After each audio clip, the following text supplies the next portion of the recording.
Uh, Good evening, ladies and gentlemen. I am Carlos Picon, the head of the Greek and Roman department, and I want to give you a very warm and special welcome. Tonight's presentation is a very special event for all of us here at the Met, as it is the inaugural lecture in a lecture series generously endowed by the Museum of Cycladic Art and Ancient Greek Art in Athens.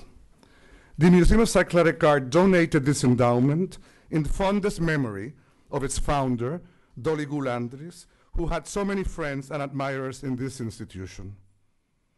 I offer my warmest thanks to the trustees of the Nicholas P. Goulandris Foundation and the Museum of Cycladic Art. It is indeed an honor to have Doli's name permanently associated with the Metropolitan Museum, and in particular with my Department of Greek and Roman Art. It is also fitting, I think, that the first of these lectures is being delivered tonight by Professor Nicholas Stampoulidis, for many years the director of the Museum of Cycladic Art and a renowned figure in the field of Greek art and archaeology. He will be assisted, as a surprise, in his presentation by Sandra Marinopoulos, the president of the Goulandris Foundation and of the Museum of Cycladic Art, and the niece of Doli Goulandris, who personally entrusted Sandra to carry on the mission of the Cycladic Museum. Nicholas Stampoulidis obtained a first-class degree in history and archaeology at the Aristotle University in Thessaloniki and pursued postgraduate work at the University of Bonn in Germany. He received his doctorate in archaeology, summa cum laude, from the University of Thessaloniki. Since 1984, he has taught at the University of Crete, which elected him a full-time professor in 1994.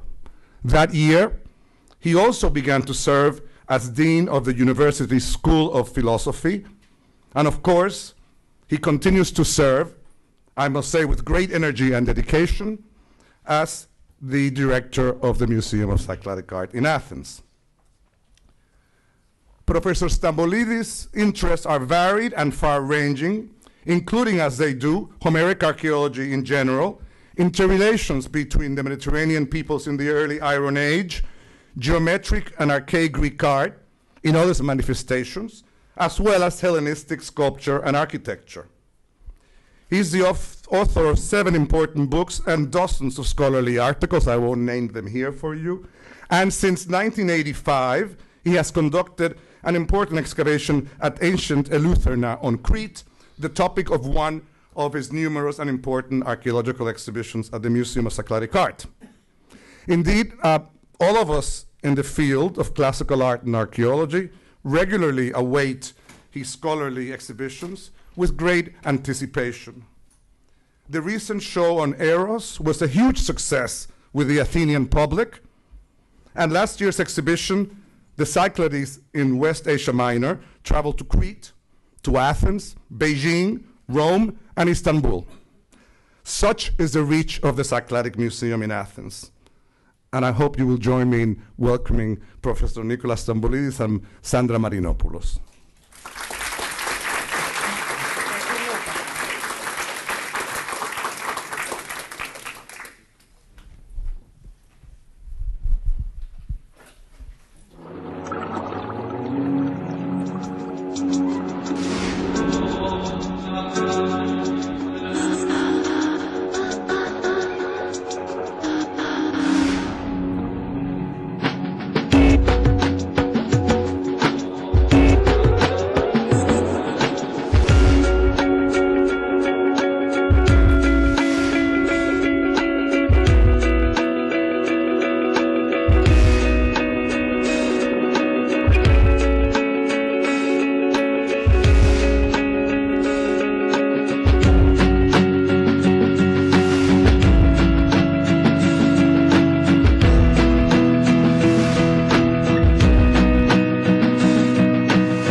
Ladies and gentlemen, could you please lower your phones? It's yours. It's mine. I caught him. Anyway, I have to. Well, ladies and gentlemen, dear Carlos, good evening. We take great pleasure in the inauguration of this new series of lectures at the Metropolitan Museum of Art in fondest memory of Dolly Goulandris, founder of our museum. We are deeply touched.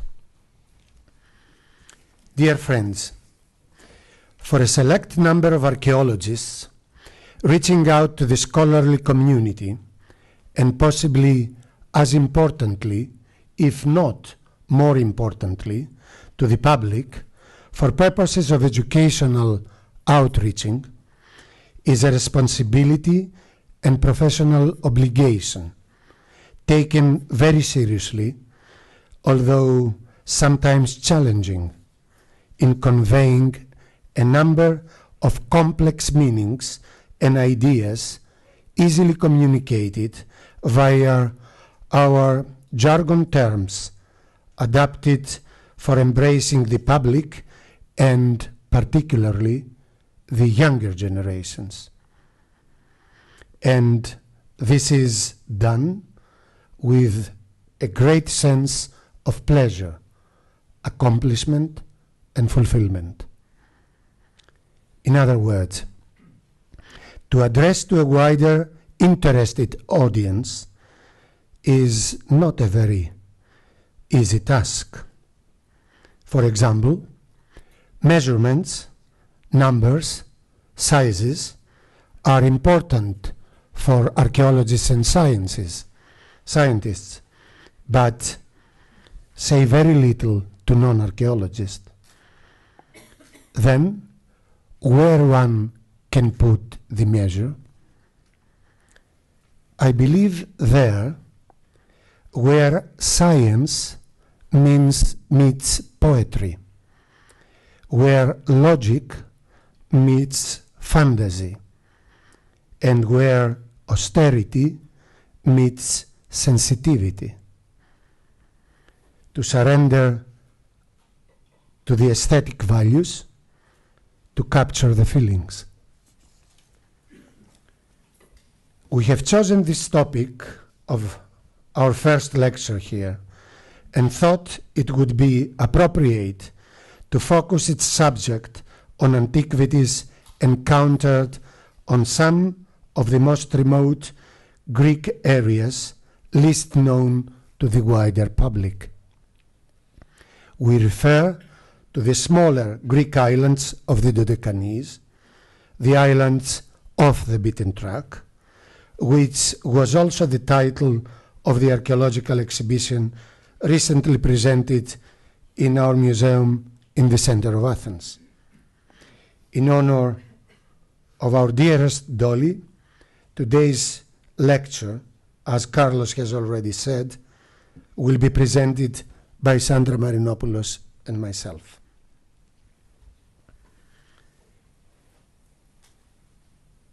Και γέννητο νήσος το βληθέν, η νήσιρος, υποκείμενον έχουσα εν αυτή τον γίγαντα, as Strabo says in his books on geography. In Greece, mountains, lakes, rivers and seas, gods and mortals, all find their origin in myth. When the gods of Olympus battled the giants, Poseidon, you can see him on the left, broke off a piece of the island of Kos to crush the giant Polybotis. You can see him here. And thus he created Nisiros, the wealth and fertility of its soil, simultaneously dangerous and alluring, with the giant rumbling evermore, a volcano deep in the bowels of the earth. and between Kos and Nisiros, the rock fragments produced Yali, where the earliest evidence of Neolithic human existence has been found from a time when obsidian, the volcanic glass, was the pinnacle of technology. Classical Nisiros can be seen with its high fortification walls that stand imperiously on the summit of the hill next to the sea and its white gates, dated from the 4th century BC. Inscribed in large letters, you can recognize them here, there is a testimony that demonstrates a perpetual break of rules, which, in its turn, reveals the diachronic communality of human temperament everywhere in Greece. I read, «Δαμόσιον το χωρίον, 5 πόδες από του τείχεως». That is, the space surrounding the wall is public and must not be encroached upon. Nisiros' neighbor to the west, Pergusa, a corruption of the name Pyrgusa, derived from the ancient settlement's towers, Pyrgi, which gaze motionless over both ocean and time. And further to the west, like a glimmering oil lamp in the calm of the storm of the Aegean, Candilusa, a spot of land in the immensity of the blue Poseidon. Further away, southwards, Tylos, an island that appears to have escaped the fate of the sea, with bays that welcome you without wanting to let you depart, which seek to keep you there, since this is the only one of the region's islands with abundant water and soil for cultivation, mountains with pasture. And castles, high and impregnable, stubbornly built on the same site, with battlements and rooftop chambers, and the church of the Almighty God at the most elevated spot, so as to be closest to Him.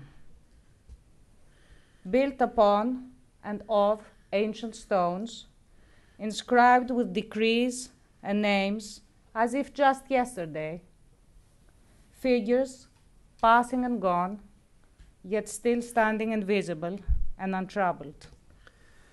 The history of Tylos is a palimpsest, like the Byzantine plaster on the ancient blocks.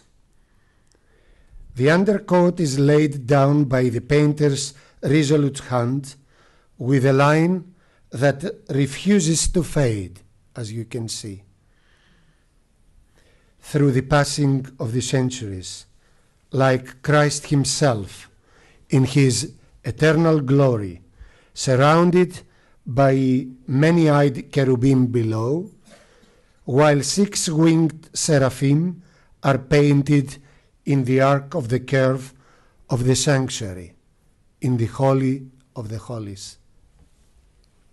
This relationship with the land and the faith is reflected on the monastery of Agios Panteleimon that rises in the deserted ravine just opposite the ineffable blue.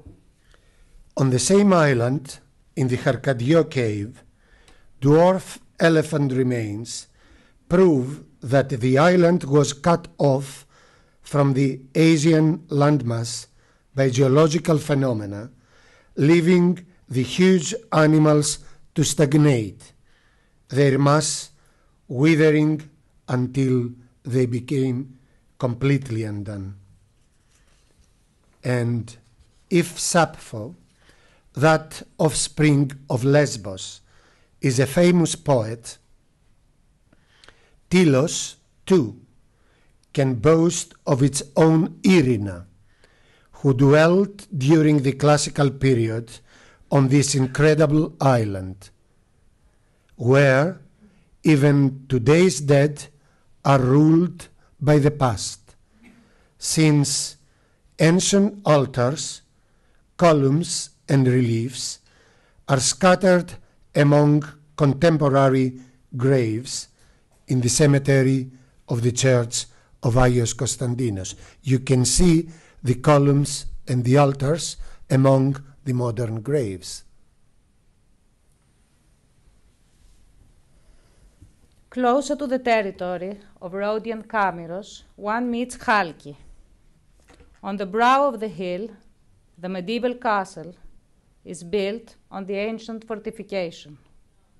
Its ashlar walls and open-air sanctuaries of Zeus of the sky and Hecate of the dark moon, the architectural members and inscriptions, and the ruins of Byzantine houses. Yeah. There's a problem with the... Okay, no problem. And fresco churches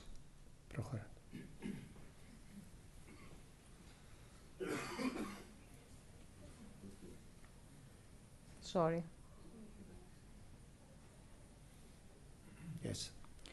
stood fast until the late 19th century. Then the town poured forth from the foot of the castle to spread comfortably into the port. Arid land with stone beehive-shaped structures for farmers in the sparse lowlands, and thick rock vegetation supporting as much as possible the bee colonies in their hives. Sailing along the coast of abandoned island of Alimnia, with its Neolithic remains on the hill up there, hewn shipyards on the shore, and the abandoned barracks from the Italian occupation, the journey continues on to Symi, an island resting in the deep Gulf of Doris, opposite the Carian shores, an island group in itself. Sesklio, Kouloundros, Trombeta, Nymos, Plati, Megalonisi, Karavalonisi, Marmaras. On many of these islets, the ancient remains are visible even to this day. With the Genoese castle looming over the town of Kora, built on and next to the ashlar walls, with the port's 2- and 3-story neoclassical buildings, it is a sight for the sore eyes early in the morning and at twilight.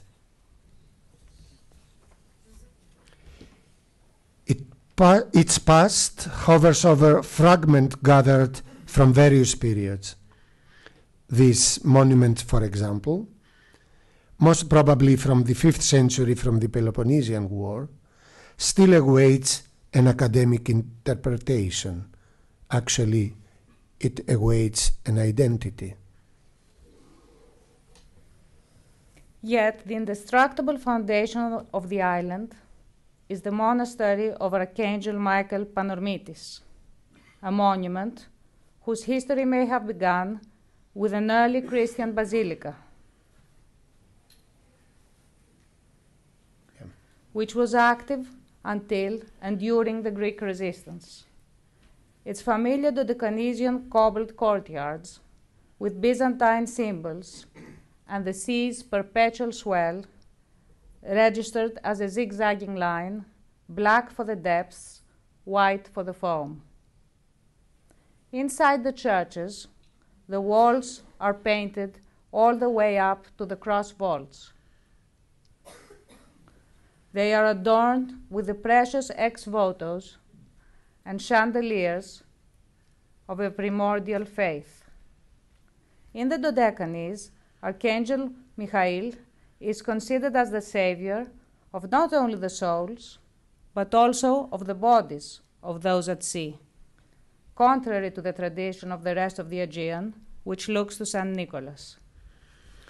And from Symi to the open sea, beyond Rhodes, where the Aegean expands and becomes the Mediterranean, to Obolong Ro, just a hair's breadth away from Castellorizo, with its peaceful base, its walls and ancient towers from the 4th century and the Hellenistic period, the island of its lady, Despina Achladioti, the holy yet earthly protector of its borders.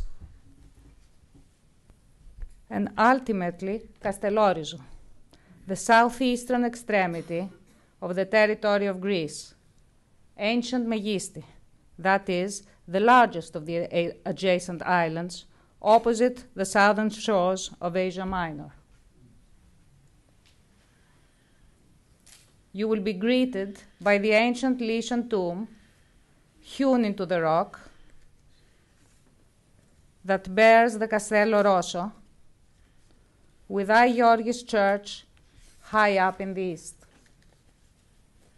On the mountain top, all overlooking the open sea, Paleokastro, the old castle, with its ashlar walls and gates, its series of ancient stones, and the hidden carved inscriptions.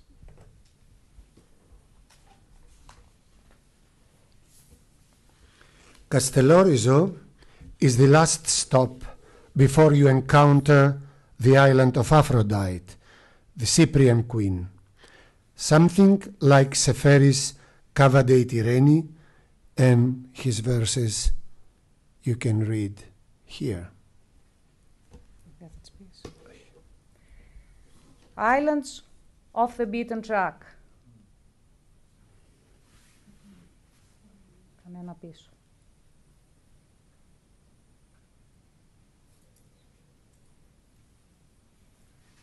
Technology, sorry. It happens to everybody.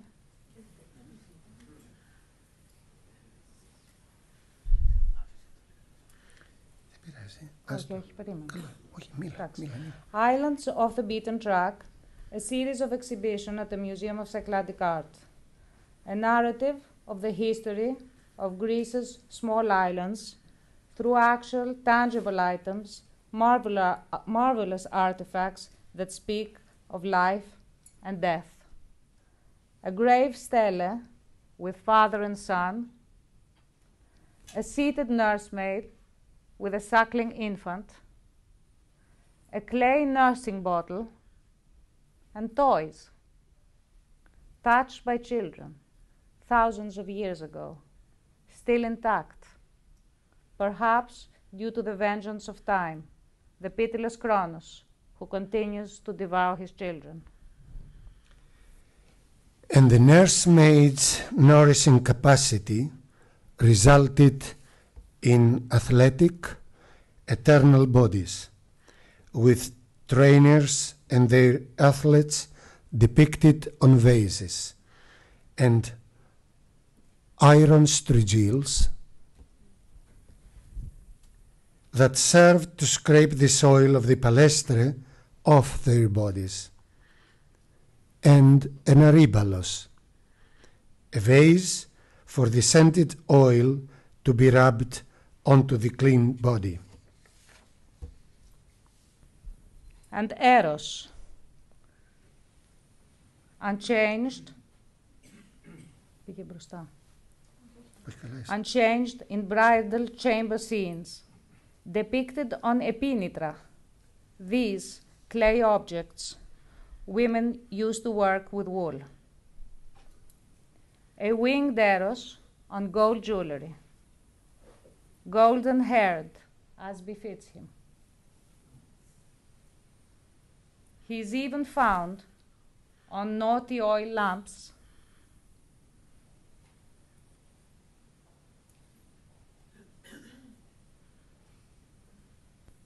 the companion of night's darkness, unrestrained, unbridled. And death, mortality's irrevocable fate, upon grave steles and grave altars, and statues whose stone preserves the form that departed and was lost. Even more tragic, if the death is that of a child or a young woman, as the one you can see here, who did not get to be a bride, but rushed to marry Hades. Life passes and is lost. Therefore, we mortals should savor it, like the honeyed wine that flows sweetly down our throats. Pitchers for wine, and trade amphorae like the one you see on the screen, and cantharoi, bearing the face of the god Dionysus himself or of his Sileni companions, while on craters, symposia and banquets with lounging hetere accompanying them. The modern Greek word for wine, krasi, derives from the verb keranimi, which means to mix, to blend, hence also crater, since the ancients never drank unwatered wine. The liquid soul of Dionysus, its intoxication and strength, passed to the Christian religion and tradition. Christ himself is the vine, and we are the branches, according to the saying illustrated in this semi-icon. Ancient everyday utensils of unparalleled quality, We have a new... Okay. shape, size, and decoration, unequaled to this date. The statues of excellent quality and workmanship reveal the relations with both Athenian and Asia Minor workshops throughout the classical and Hellenistic periods, and the fragile luxury of glass artifacts, colorful, transparent, illustrated in small perfume vessels, because even then expensive scents were stored in small bottles, like it is the same case today. And from wine to oil, the olive oil of the ancients, the blessed fruit Athena provided so mortals might satisfy their hunger, anoint their wounds, illuminate their nights, their symposia, their darkness. Small oil lamps, complicated lamps, equipped with oil, single lamps, or many together. Even now that our light sources are electric, the Greek word for chandelier, the majestic explosion of artificial light, remains for us Greeks polyeleos, that is, abundant oil, although not a drop is required anymore. Light, the light of day, the light of night. One reads in the star's alphabet. Light is phos. Light is phos, and life is zoe, stamped simply on an early Christian cross. Ideas, words, and concepts that transform through the passage of time and whose roots lie in antiquity. And the everyday life continues. We know that in those ancient times, sugar had yet to be invented. Thus, the concept of sweetness was derived from fructose, and the sweetest of all fruits was the fig, which, even dried, remained in the dead of the winter a healthy food. Many figs have been found on these islands. Whether it is their burnt remains, as you see on the screen, or others on clay simple reproductions. How many of us know, however, that the trade and cultivation of figs was prohibited in antiquity? Cities that held the secret of their cultivation preserved the monopoly for centuries. Thus, laws had been adopted decreeing that whoever revealed the figs, that is, divulged the secret, was called a sycophant. Syko, the Greek word for fig, while the judges of the city would impose a harsh sentence upon him. Courts and judges were a part of social life in ancient times, and one of the rare exhibits is a bronze allotment plate with the name of the judge, his patronymic on the second line, and his demotic on the third line. The etymology of the judge's name is complete. It's like the Aristotelian teleology. Kydarchos, from the Greek word kydos, meaning glory, fame, and archi, which means authority, while his father was Boulakratos, from vouli, meaning parliament, and kratos, meaning state, both of them combined together.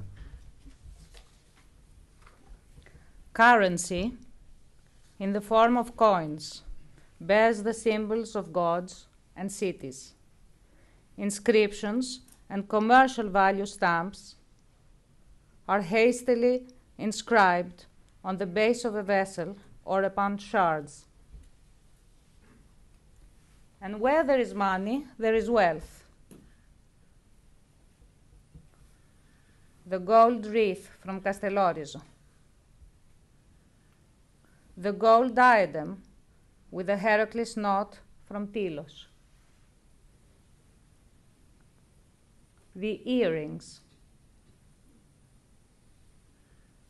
the herrings, the detailed seals engraved upon the surfaces of ring gemstones. These small islands possessed great archaeological wealth, as we have seen. They frequently had dealings not only with the opposite coast of Asia Minor, as one would expect, but also with an exceptionally important power that took them under its wing during antiquity. This was the democracy of Rhodos, which is, as a great naval power, had a tradition of seamanship and maritime law. Rhodes, with its naval victories, which left in their wake unique works of art, reliefs carved into the rock of the Lindos Acropolis, and statues as well, such as the famous Nike of Samothraki, currently in the Louvre. One such monument, the stone bow of a Triimiolia, that is, a warship from Nisiros, was one of the rare exhibits presented. The powerful military and commercial Rhodian fleets complemented each other while spreading over and dominating the seas of the Mediterranean, providing us with lessons applicable to this day on how to tackle piracy. We are currently aware of the plague that Somalian and other pirates constitute for the oil and gas tankers belonging to Greek or other interests. But the Rhodians, contrary to current practice, had no doubts regarding preventive action. The commercial round ships, you can see at the top of the screen, were frequently accompanied by light, long warships to eliminate any danger of pirate attacks. However, there is a very strong underlying element, the association of our small and remote islands, especially those of the eastern extremity of the Greek state, with what one might term a foreign cultural policy, which touches upon the actual economic interests of Greece. It is true that the geostrategic position of Crete, at the center of the cross, connecting the Balkans to North Africa and the shores of Syria and Palestine in the direction of Sicily, render the island an exceptionally important stone aircraft carrier. Correspondingly, what is Cyprus but the West's getaway to the East and vice versa? A clenched fist, its forefinger pointing to the soft underbelly of the Near East. Features that defined and continue to define the importance of both islands in the course of centuries. In 2002, during the Sea Routes International Conference organized by the University of Crete, the Dean of Harvard, himself an archaeologist, announced the discovery of two ancient sunken ships at an unexpected depth in the open sea between Egypt and Israel.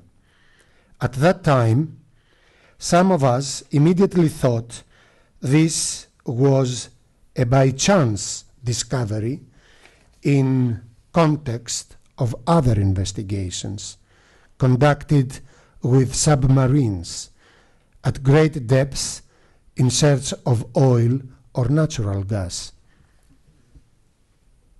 This suspicion was confirmed last year when further north, the Leviathan natural gas and oil deposits were discovered in the exclusive economic zone between Cyprus and Israel. As of recently, they are being developed by an American company in the famous Plot 12. Therefore, Castellorizo and Rho, utterly Greek for thousands of years, as clearly and plainly demonstrated by the items exhibited in the Museum of Cycladic Art, constitute the link and an obvious feature not solely in the union of Greece's exclusive economic zone with Cyprus. They also reveal the potential significance of archaeology and history to external, cultural, political, and economic development. Could we have the video, please?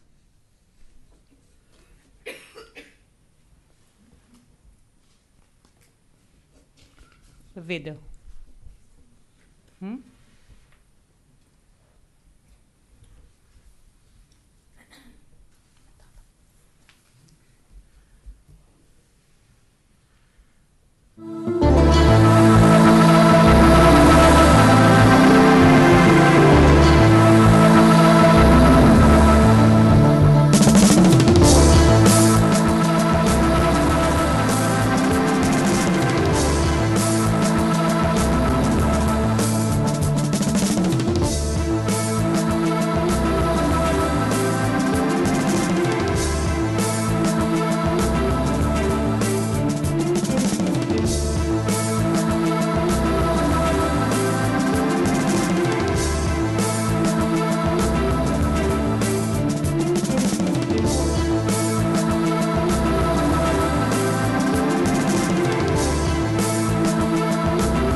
our effort was the first of many that one can now visit only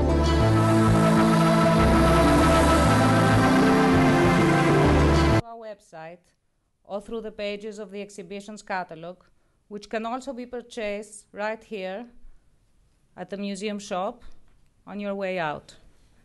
In the new exhibitions that will follow on other islands, and their important, unknown, unpublished, and sometimes neglected treasures, we will invite you to be our valuable fellow travelers. Thank you very much. Thank you.